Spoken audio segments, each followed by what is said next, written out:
Bismillahirrahmanirrahim. Assalamualaikum warahmatullahi wabarakatuh. Salam sejahtera. Baik, pertamanya saya ucapkan ribuan terima kasih kerana dapat share satu sesi berkenaan dengan overview berkenaan dengan Rapid Ledgers Application. Di sini saya akan menunjukkan contoh bagaimana sistem Rapid Ledger Application ini berfungsi secara overview. Selepas ini saya akan tunjuk secara detail lah bagaimana ianya berfungsi secara praktikal, macam mana kita boleh key in satu persatu transaksi urus niaga perakaunan kita dalam sistem ni dengan mudah dan cepat untuk menghasilkan satu pelaporan yang lengkap untuk satu-satu tempoh pelaporan perakaunan. Baik, untuk tujuan ni, untuk makluman, sistem ni dibangunkan menggunakan Microsoft Access 2019. Jadi kalau tuan-tuan dan puan ada software 2019 and above, dia boleh digunakan lah. Kalau di bawah versi tersebut, mungkin agak sukar lagi untuk diguna pakai untuk tujuan penggunaannya lah. Okey, kita masuk dulu dalam aplikasi ini untuk lihat apa yang ada dalam sistem ini.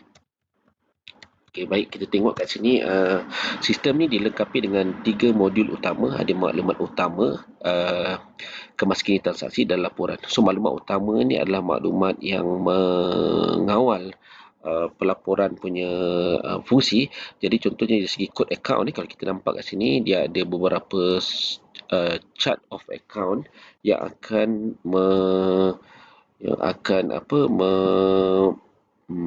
menyelenggaralah proses pelaporan nanti. Okey, jadi kat sini kalau kita nampak ada kod account, nama account, header, subheader, jenis, operasi aliran tunai dan aliran tunai lah. Jadi kat sini kalau kita lihat sistem ni dia boleh menghasilkan pelaporan secara serentak dengan satu kunci masuk urus niaga. Jadi kita hanya merekodkan satu transaksi, tapi dari segi pelaporan sistem akan mengasing-asingkan jenis laporan apa yang perlu dijana. Jadi dengan menggunakan chart of account yang lengkap ni, sistem RLA ni boleh menghasilkan satu pelaporan yang secara komprehensif lah. Okay. Seterusnya kita ada juga aliran tunai. Kat sini juga sistem pelaporan ni akan menghasilkan satu aliran tunai yang lengkap berdasarkan kepada aktiviti ataupun urus niaga yang kita kunci masuk dalam sistem. Yang kita nampak dari tadi, kalau kita tengok dekat kod account ni, dia ada AT ni, operasi aliran tunai. Maknanya kalau tiga-tiga ada salah satu daripada 3 urus niaga ni melibatkan tunai, melibatkan bank 1, bank 2 ni, dia akan merekodkan transaksi aliran tunai. Okey, seterusnya Biro Jawatankuasa ni adalah melibatkan jika satu persatuan ataupun kelab mempunyai biro, dia boleh juga meletakkan mendaftarkan laporan dan melibatkan biro atau persatuan tersebut lah. Jadi kita hanya perlu mendaftarkan nama-nama biro dalam modul ni.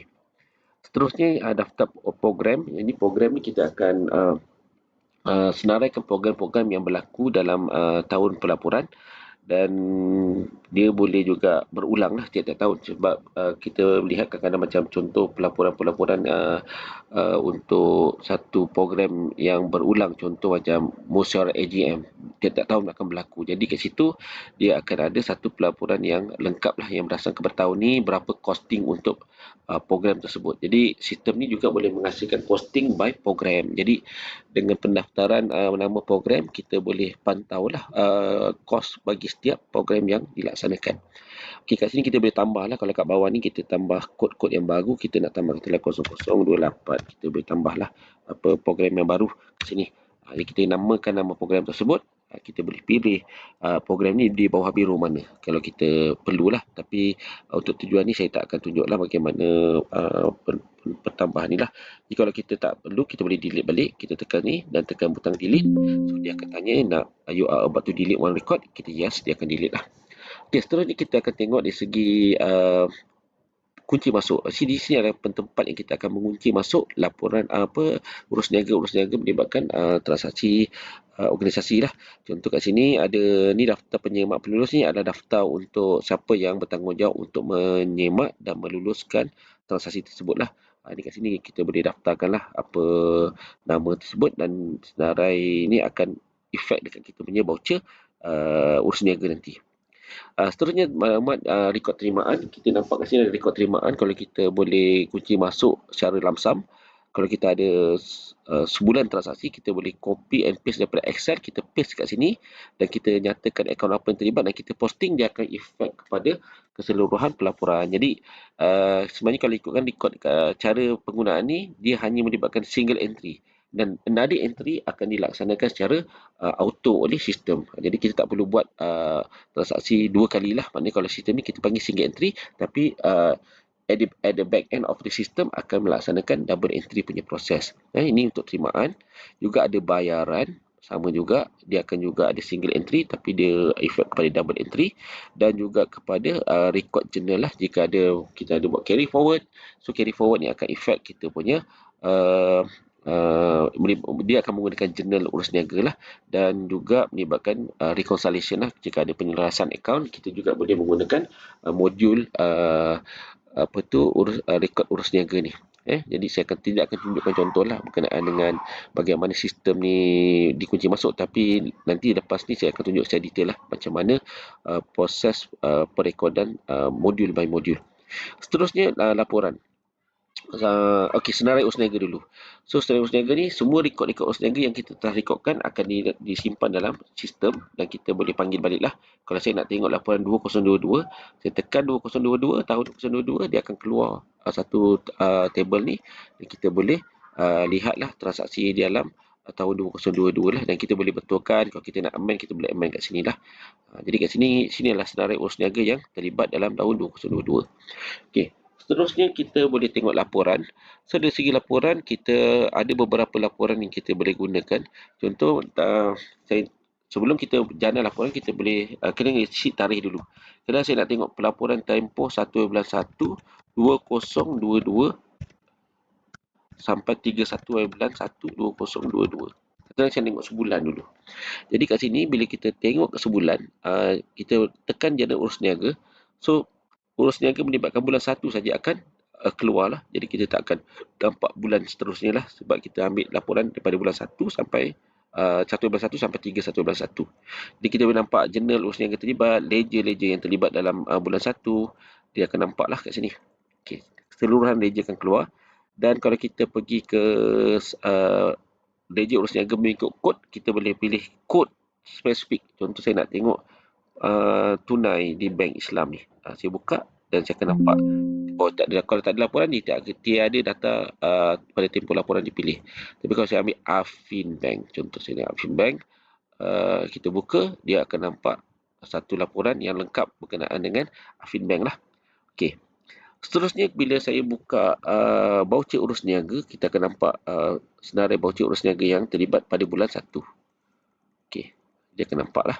Jadi kita akan boleh print dan kita boleh rekodkan dalam bulan 1 punya urus niaga ni, dia telah direkodkan dan ada satu voucher yang jadi covering untuk kita punya rekod urus niaga.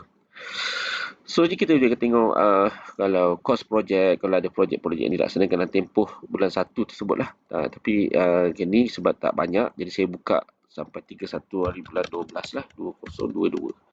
So, bila kita tengok cost projek, ada beberapa projek yang terlibat dalam bulan tahun 2022 akan keluar lah kat sini. Jadi kita akan nampak lah, kata saya nak tengok kos persidangan, kos apa semua ni, kita akan nampak di sini. Okay. Seterusnya kita tengok prestasi bulanan. Kalau kita nak tengok prestasi bulanan, dia akan nampak, dia akan track by bulan. By bulan, kita akan nampak bulan Januari, bulan Februari sampai ke bulan Disember lah, dan lamsam untuk tahun tersebut. Dan kita akan nampak pada sini mana yang menghasilkan positif, surplus ataupun kurangan dalam tempoh pelaporan daripada bulan 1 sampai bulan 12. Seterusnya kita juga boleh tengok laporan kedudukan kewangan secara bulanan bulan 1 sampai ke bulan 12. Kita akan nampak asset dan liability, bulan mana yang terlibat. Yang negatif-negatif ni dia akan merah lah. Okey. Seterusnya saya tengok laporan penyata kewangan ni, dia ada dua. Satu yang ada angka perbandingan, ada yang single lah. Saya lebih suka untuk tunjuk perbandingan lah.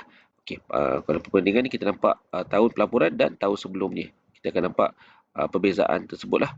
Okey, ini untuk imbangan duga. Yang ni adalah untuk penyata kedudukan kewangan. Kita akan nampak penyata kedudukan kewangan. Dan kita akan nampak juga penyata prestasi kewangan. Kita akan nampak dia punya balance, penyata pendapatan lah. transaksi kewangan, tahun pelaporan dan tahun sebelum.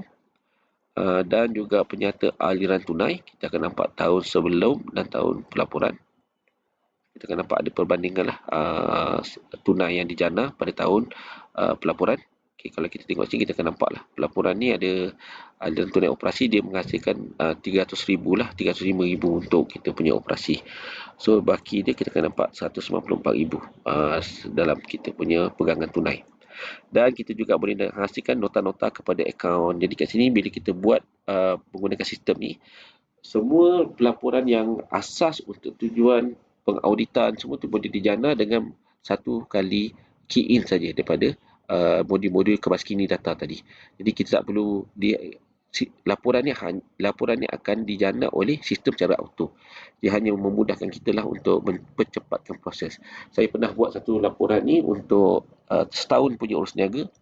Boleh buat dalam satu hari lah siap semua. Ini yang transaksi yang heavy lah, yang banyak jadi kita boleh buat dalam tempoh satu hari. Jadi dia akan memudahkan untuk kerja-kerja perakaunan bagi persatuan NGO ke kelab persatuan yang kita buat secara part time ni. Even kalau SME yang small medium pun kita boleh gunakan sistem ni lah untuk memudahkan. So saya rasa sekadar tu untuk sesi pengenalan overview ni. Nanti saya akan teruskan dengan sesi yang lebih komplit bagaimana sistem ni beroperasi secara modul by modul. Okey, sekadar tu saja. Sekian, terima kasih.